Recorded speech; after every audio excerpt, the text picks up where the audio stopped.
nama Donditan tuh banyak banget dalam satu video. Padahal video cuma 2 menit ini. Oh ya? Donditan gitu. Siapa? Ada yang kangen pokoknya. Dulu kan pernah kita naikin juga. Siapa? Oh, Saya belum mengenali begitu dalam karena rupanya kayak perempuan tapi laki-laki. Laki-laki atau perempuan gitu. laki-laki itu. Laki-laki ya? Laki-laki. Videonya perlu kita lihat bersama atau gimana? Coba lu kirim dulu ke gua. Nah, ntar. Kirim. Donditan. Cuma 2 menit 20 detik nih kok ya. Dah. Udah kirim. Dah. Kan. Ntar, download dulu. Donditan. Elia. Ya. Oh, Elia. Ditepokin. Enggak, gua demen kalau dia kangen gua. Ya. Karena banyak orang datang ke tempat gua bersahadat gara-gara Elia Miron. Oh, Masya Allah. Oh, bener. Hikmah ya. Jadi Bener. terima kasih saudara ya. Saudarai. Saudara Elia ya, alhamdulillah banyak orang yang mendapatkan manfaat nih ya, terutama karena Banyak yang berpikir. ngaku, dia datang sini berdiskusi, dia ngaku dia udah nonton videonya Elia Miron. Yang kita kemarin reaction dulu. Terus awal-awal kita tuh. bikin action kan? Iya. Nah, dari situ, alhamdulillah banyak yang bersahadat di sini. Alhamdulillah. Nggak semuanya mau ditayangin. Iya. Nggak semuanya mau ditayangin. Kalau mau ditayangin banyak bener. Iya. Ada yang anak muda, ada yang sepasang suami istri. Ingat yang pernah tua gereja? Pernah. Itu juga gara-gara nonton itu. Iya. Terus ada lagi dulu yang namanya Samuel. Itu juga begitu. Gara-gara dia juga. Gara-gara nonton itu.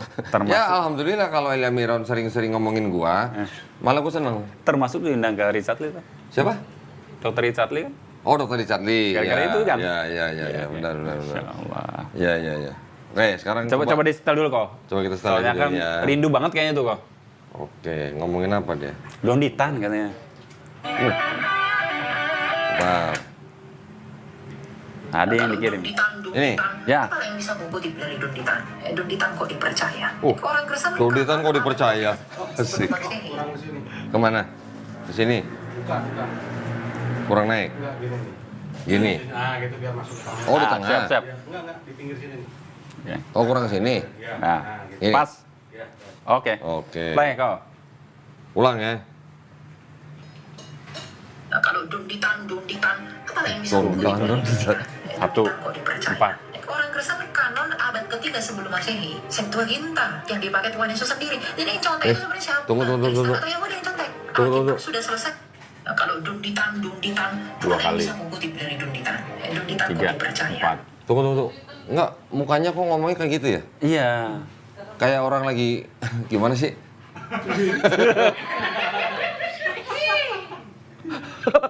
Enggak kok. Enggak, emang gayanya aja Iya, begitu iya. gayanya ya. Enggak boleh diejek Kita ya. kan nggak ngetahuin orangnya tapi karena Iya. ekspresinya. Oke. Enggak, gue cuman ketawa ekspresinya Iya, gitu iya, ya, bukan iya. ngeledek orangnya. Orang Kristen kanon abad ketiga sebelum Masehi, Orang Kristen kanon abad ketiga sebelum Masehi. Emang udah ada Kristen sebelum Masehi? Nah, ini ngawur ya. Abad ketiga Kristen udah punya kanon sebelum Masehi ya. Sebelum Masehi abad ketiga. Emang Kristen tuh kapan mulainya? Kristen itu baru ada ketika Paulus dan Barnabas dan pengikut-pengikutnya tinggal di Antioquia selama setahun baru disebut Kristen. Iya. Sebelum itu nggak ada orang sebut Kristen. Wah, ya oke kita Coba terusin dulu ya. kok. Septuaginta yang dipakai Tuhan Yesus sendiri. Septuaginta Kristen.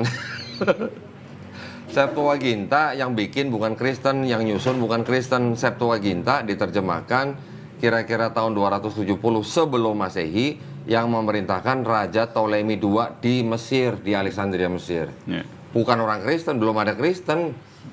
Dengerin lagi. Jadi yang contek itu sebenarnya siapa? Kristen atau Yahudi yang contek?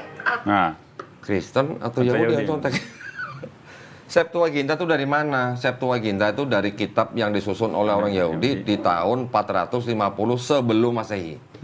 Berarti 450 sampai 270 berapa tuh? Berapa tahun? 450, 200 tahun, ya kira-kira 180 tahun. 180. Sebelum diterjemahkan ke Septuaginta, sudah ada kitab yang namanya Tanakh. Nih, gua ngomongnya sengaja gini, gua tegesin nih. Tanakh. Bukan tanah ya, Tanakh. Nah, Tanach. Apa itu? Torah, Nevi'im, Ketuvim. Punya siapa? Emang punya Kristen? Bukan. Punya Yahudi. Yahudi loh ya. Ya. Kristen belum ada. Belum ada yang namanya Kristen nyusun Septuaginta, apalagi nyusun Tanakh. Terus ini. Ya.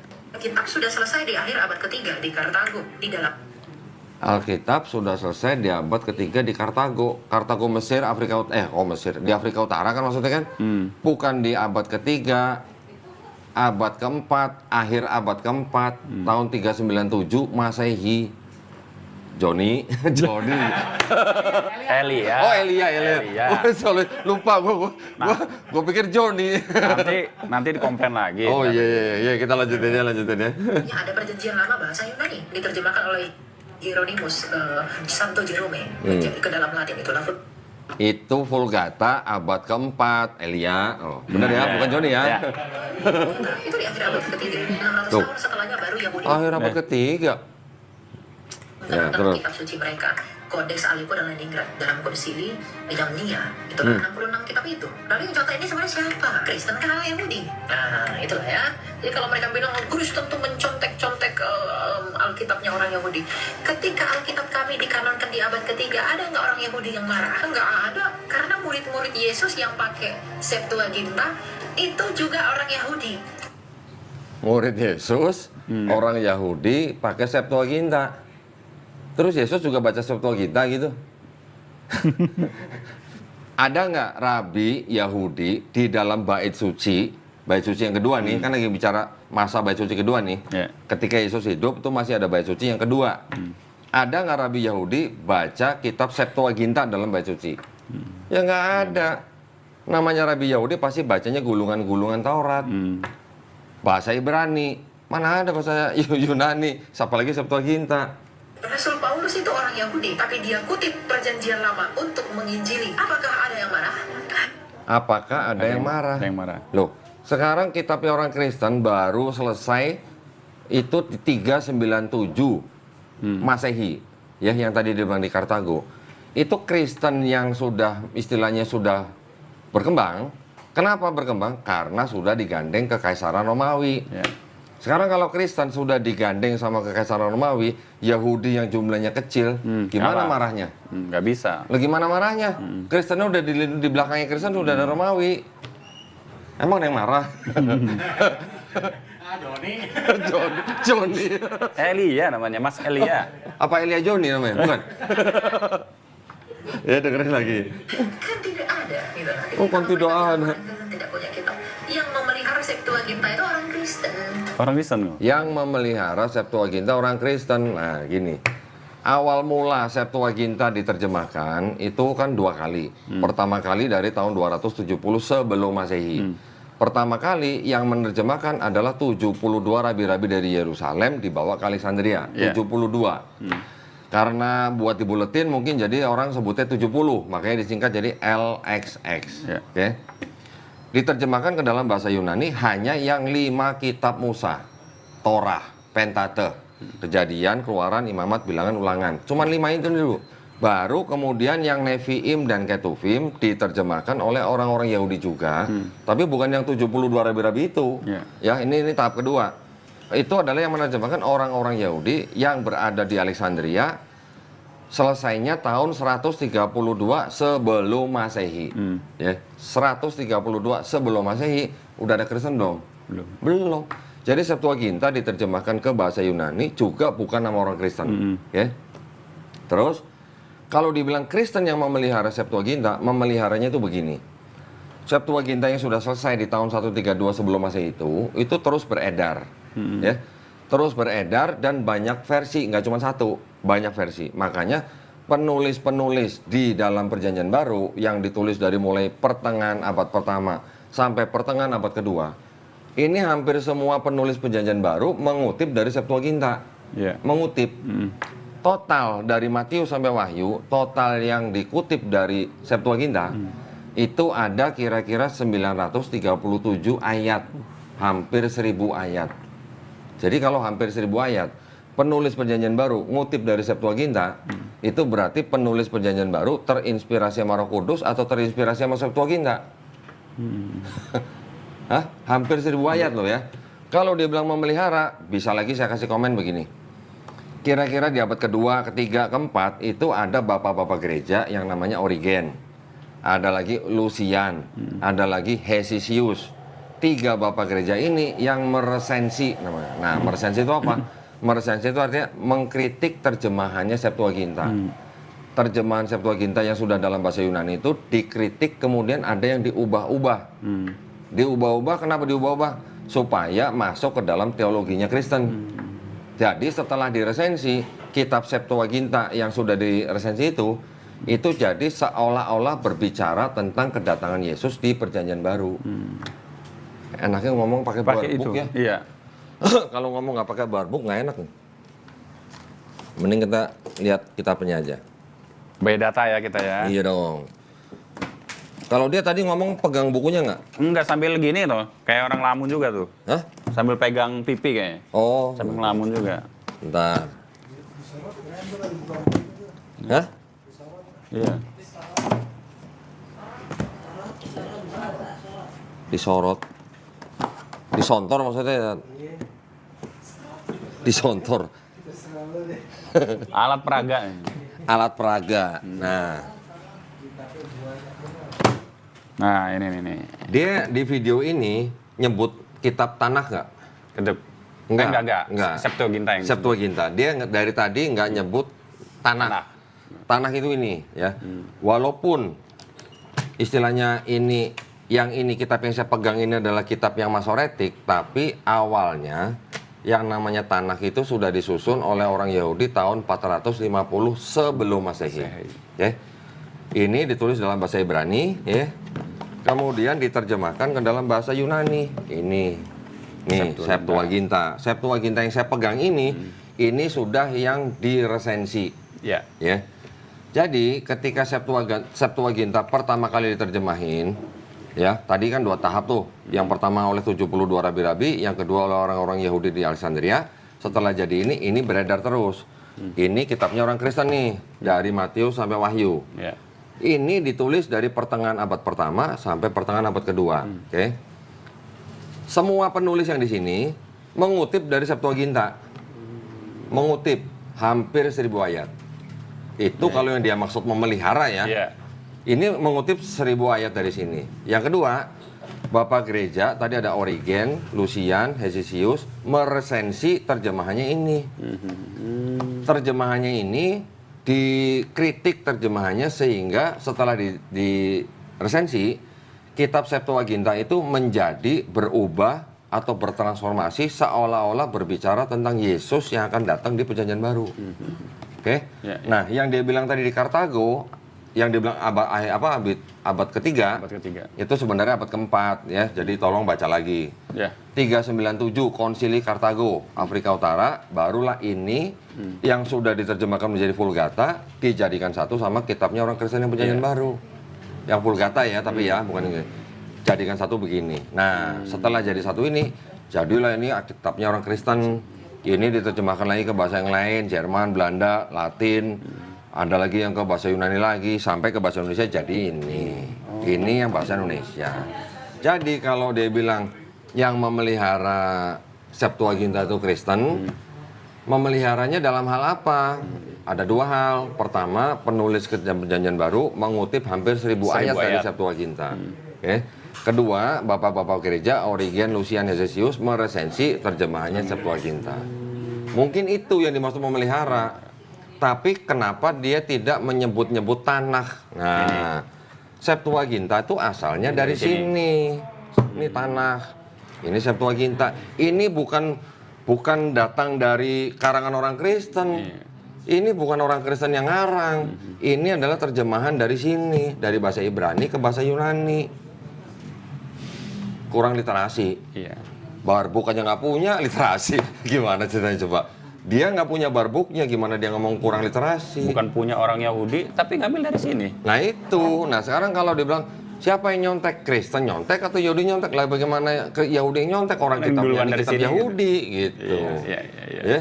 Kebalik ya. Orang Yahudi nggak mau pakai Septuaginta karena mereka Betul, orang Yahudi memang nggak mau pakai Septuaginta. Orang Yahudi pasti maunya pakai ini. Tanakh. Kenapa orang Yahudi nggak mau pakai ini? Karena setelah diresensi, ini seolah-olah berbicara tentang Yesus. Padahal orang Yahudi kalau ditanya, ada nggak nih ngomongin Yesus? Nol. Di sini. Di situ. Ya, terusin. Takut. Yesus Kristus, nubuatan Yesus di Septuaginta itu terlalu terang benderang. Terlalu terang benderang karena diresensi, Joni. Elia. Oh, Elia. Elia. Sorry. Makanya orang Yahudi nggak mau pakai Septuaginta, diciptakanlah naskah Masoret. Nah, ya tadi. Diciptakanlah kitab Masoret. Masoret di abad ke-10. Bukan orang Yahudi menciptakan, tetapi itu adalah memang dari orang-orang Yahudi suku Masoret yang menulis ulang Ini. dari tanah yang tadinya nggak ada harokatnya, harokat lagi, nikut, ya, tanda baca. Iya. Yang tadinya nggak ada tanda baca, jadi dikasih tanda baca supaya orang di luar Yahudi bisa baca. Jadi Masoret itu bukan aslinya kitab orang Yahudi. Kitabnya orang Yahudi aslinya adalah tanah yang dia tidak sebutin dari awal. Oke? Nah, itu yang di abad ke-10 tadi. Padahal yang lebih tua itu Septuaginta. Betul nih, anggap aja nih Masoret ya. Ini Septuaginta. Ini abad 10. Ini abad ketiga sebelum Masehi. Ini abad 10 Masehi, 3 sebelum Masehi. Lah ini abad Lebih awal kelima sebelum Masehi. Lebih awal lagi. Lebih awal ini. Yang ini kenapa nggak disebutin? Iya. Berarti kalau begitu, setelah ini dirubah-rubah terjemahannya, kemudian menjadi bagian dari kitabnya Kristen. Berarti kalau begini, Kristen yang nyontek Yahudi atau Yahudi yang nyontek Kristen? Kristen nanti. Beres. Ada lagi yang lebih pinter. Iya. Siapa? Siapa? Nih. Ada yang lebih pintar. Ini apa nih? Siapa nih? Mormon. Ya, Kristen sudah menggabungkan kitabnya Perjanjian Baru dengan Perjanjian Lama yang berasal dari kitabnya orang Yahudi. Ya. Oke, udah jadi satu. Mormon lebih pintar lagi. Dia bikin kitab sendiri, bikin baru. Yang ini ditempel lagi di belakangnya. Jadi Super Bible nih namanya. Triple. Jadi makanya orang Yahudi, di kalangan orang Yahudi ada jokes, ya, ada candaan. Kenapa Tuhan menciptakan Mormon? Kenapa? Kenapa? Jawabannya. Supaya orang Kristen tahu perasaannya orang Yahudi, gitu. Ya, kita lanjut. 300 tahun sebelum Yesus datang ke dunia, Septuaginta itu udah selesai di Alexandria. Selesai katanya. 300 tahun sebelum Yesus turun ke dunia, Septuaginta sudah selesai. Selesainya 132 sebelum Masehi. Joni lagi.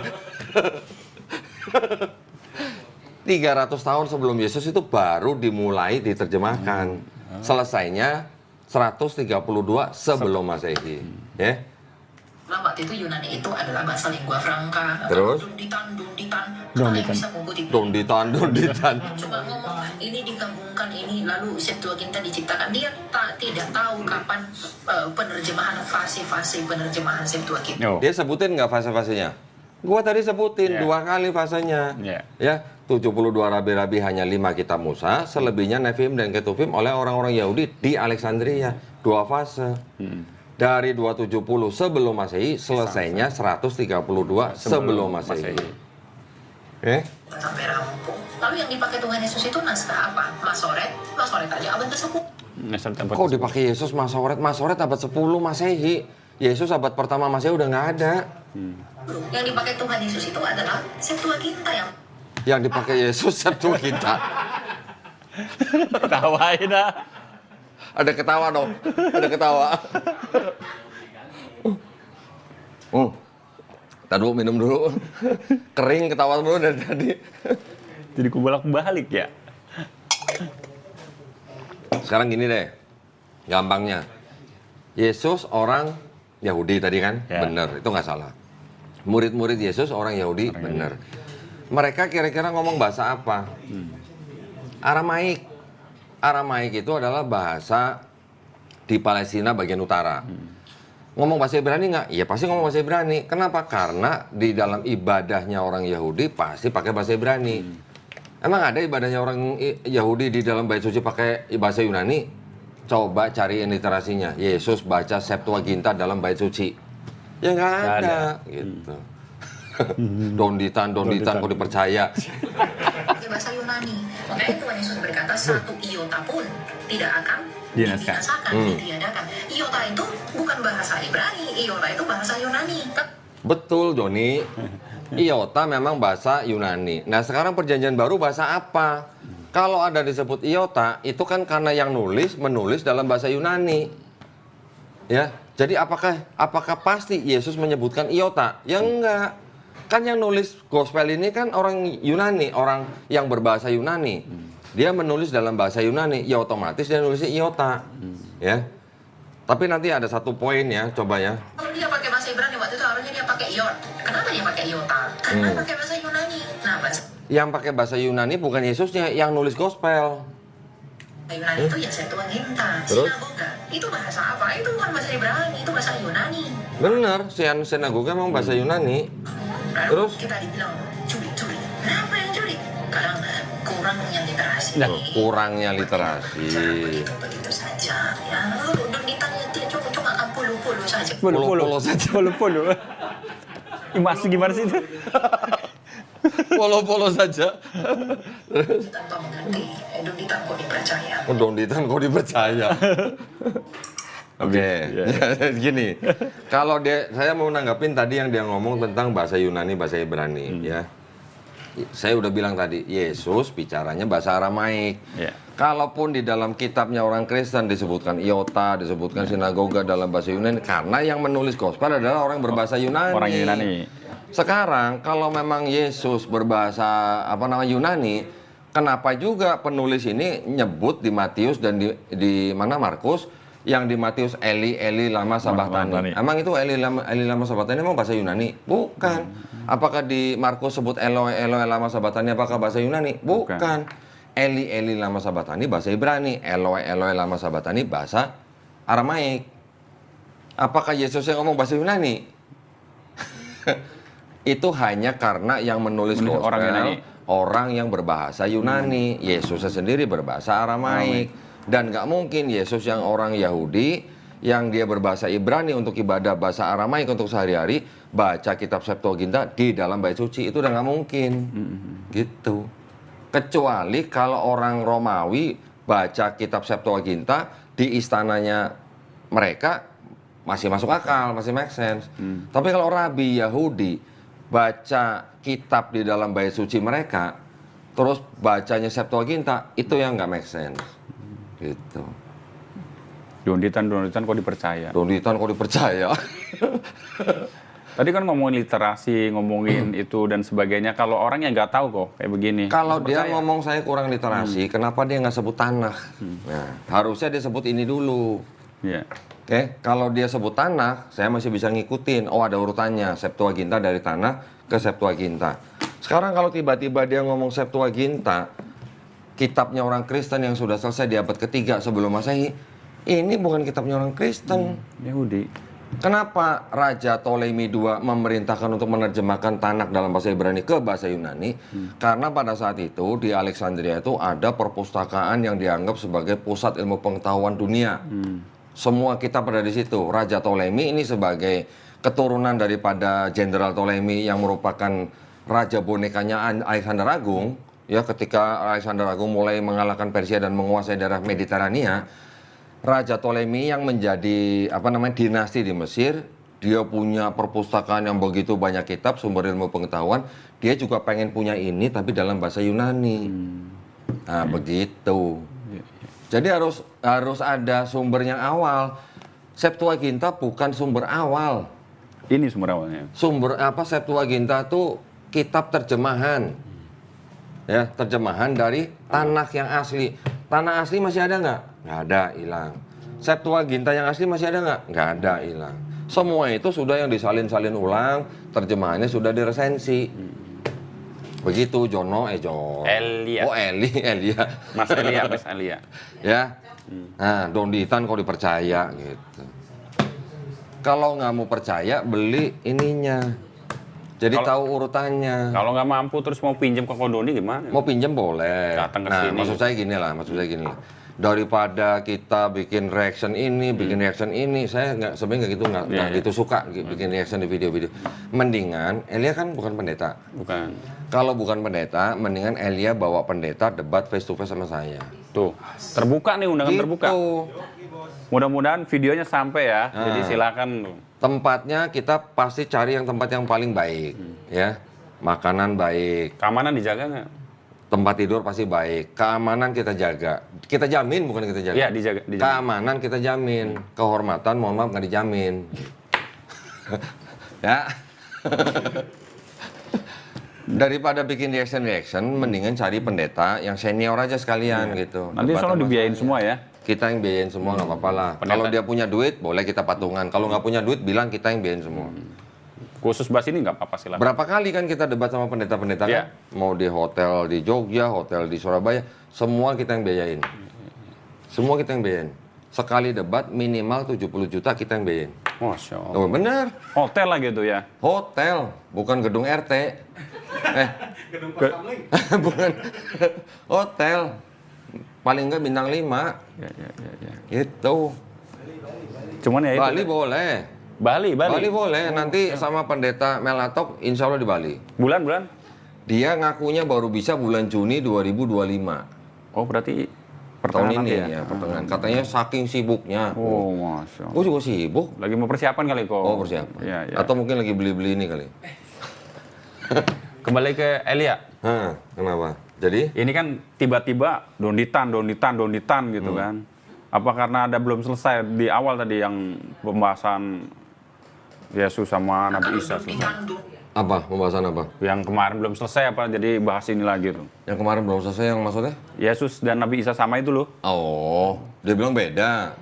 Iya, maksudnya kan pembahasan itu loh. Aha. Gitu. Apa belum selesai? Tiba-tiba donditan ini kan muncul Nggak, lagi. tapi kok dia ngomongnya kayak raut mukanya kok kayak orang apa ya? Kayak orang kesel gitu ya. Iya, lagi kesel itu dari logatnya juga udah kesel. Dari logatnya kan kita bisa tahu ya. Donditan, kepala yang bisa mengutip dari Donditan. Donditan kok dipercaya. Itu orang Kristen kanon abad ketiga sebelum Masehi. Septuaginta. Orang Kristen kanon abad ketiga sebelum Masehi. Kristen yang mana yang menulis Septuaginta? Kristen mana? Kristennya aja baru di abad pertama, Paulus sama Barnabas. Kristen mana yang menyusun Septuaginta? Pengen tahu saya. Literasi apa yang dia pakai? Kristen yang nyusun Septuaginta. Justru dia nanya literasi apa yang kono di Nah ini bukunya gue